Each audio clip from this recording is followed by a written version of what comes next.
heshiis wax ku kala qaadateen haddii federaal tahay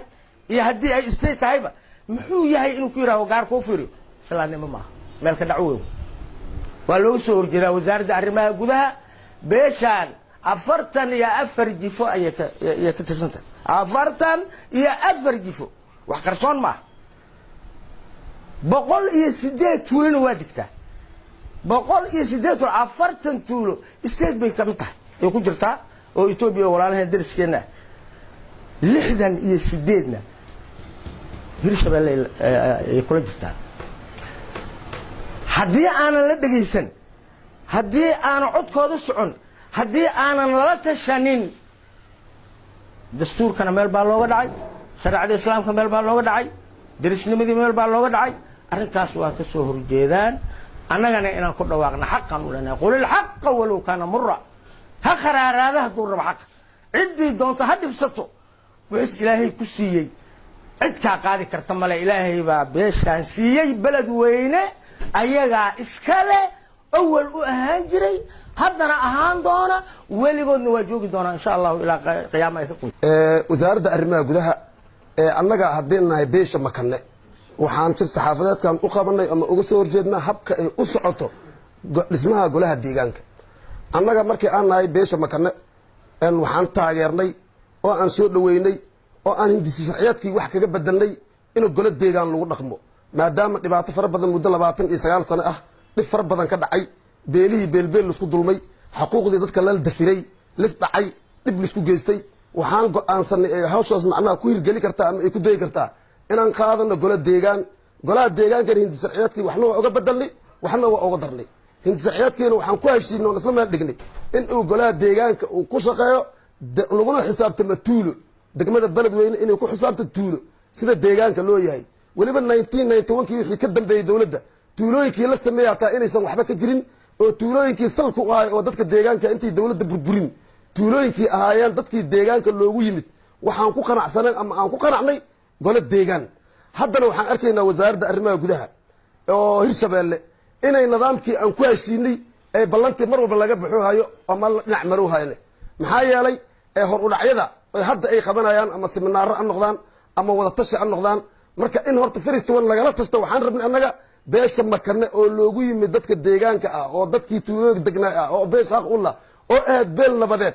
in la rabay meesha first one inta laga bilaabo beesha makane lagala tashto guddiga iyo seminaarada iyo kulamada iyo wax hadalka haddana waxaan arkaynaa nidaam ay wax ku socdaan in beeshii makanaba waxba lagala tashanayninbu cid matalooysa aana jirin hawshiina loo istaajinayo iska socoto arrimahaas iska socdaan wasaaradda arrimaha gudaha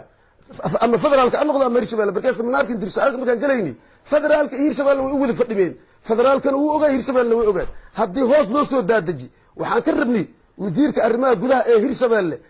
asigoo og hadalkii aan wasiirka oo federaalka aan kulanka joogay oo xoogaal u ahay waxaan ka rabnay wasiirka arrimaha gudaha inuu hoos daadajintii beeshii xaqa u lahayd hawshaan hurmuud ay ka noqoto iyadaa xogwaal u ah sida deegaan loo yahay sidaan loo ahaan beeshii salka u ahayd oo lagala tashan lahay inaan lagala tashanin oo beele aan xaq u lahayn inay ayaga ay wataan maanta oo ay macnaha seminaaradii qabsanayaan oo ay goro bulsho iyo dhallinyaro iyo waxaanan loo dhammeen oon lagu midoobin oo xaq u taagneen intay kala daba wareeganaysa meeshaan qabiil waaye deegaan waaye tuulo waaye ciddii u tuulo badneed oo xaqa u lahaydne wax lala socodsiinooyo iyo wax kale ma laha marka barnaamijkan ay siyaasadaynayiin hirshabeelle inay siyaasadeedka ka daayaan oo sidii aan ku ballanay inay tuulo ay tahay dadka tuuladana la yaqaano deegaanka leh inay halkaas ay macnaha arrinta ka wadaan haddii kale nidaamkii hadda ay ku wadaan hirshabeelle haddii kusii socdaan diyaarna uma nihin mana ku jirno macnaha ilaa iyo intii aan nagala tashanaayo wax haba yaraatee aan taageersannahay ma jirto inta badan war waa la sheega waxbana lagama qabto haddii dhigta iska saartay dhagax oo aysan hirshabeelle dhegaysanin federaalkana uusan ku kontaroolin annaga haddaan nahay beesha makane diyaar uma nihin cadaalad darre iyo dulmi intii hore noogu dhacdaan nagu filan waxaan diyaar u nahay saacaan laga bilaabay inaanan dulmi dambe aanan qaada doonin wixii aan ku heshiinin aan u taagnaa doono cidda iska wax isdabamarinaysa oo meeshaan joogto oo cidna la tashanaynin oo beeli aysan la tashanaynin oo odayaashii iyo waxgaradkii iyo aqoonyahanadii iyo beesha ay mar walba dafirayaan oo aan arko haynane arrintaas ay ku socdaan inay ka joojiyaan ay ka waantoobaan ee dadkii xaqa u lahay ay kala xiriiraan haddaysan la xiriirin waxa ay wadaan ma taageersanin mana rabno haddii hirshabeellena raalli oga tahay annaga hirshabeellaana rabin mana ka yeelayno mana rabno hirshabeelle haddiiba dulmi ay ku soconayso ma taageersanin mana ogolin haddii kale war ninka markuu yimaado ama dadka siminaarada wado maxaa u diiday in beesheena joogto waxaa isugu yimidi waa beesha Makane waxaynu ka soo horjeednaa qaab dhismeedka golaha deegaanka degmada Beledweyne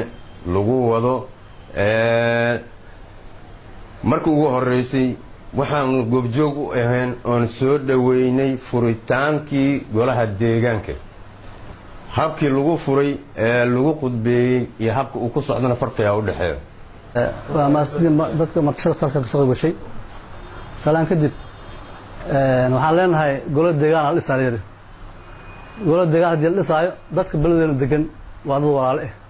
waa dad ehel iyo qaraabo ah walaalaha dadka aan dhibaato loo keenin dadka aan isku dirin waxa baa dhisa inta leeyahay oo sadbursi bilaay la keeno dadkii waxa ay iga qaybsanayo haloo daay masiirka ummadda Beledweyne aan intaas ku soo tan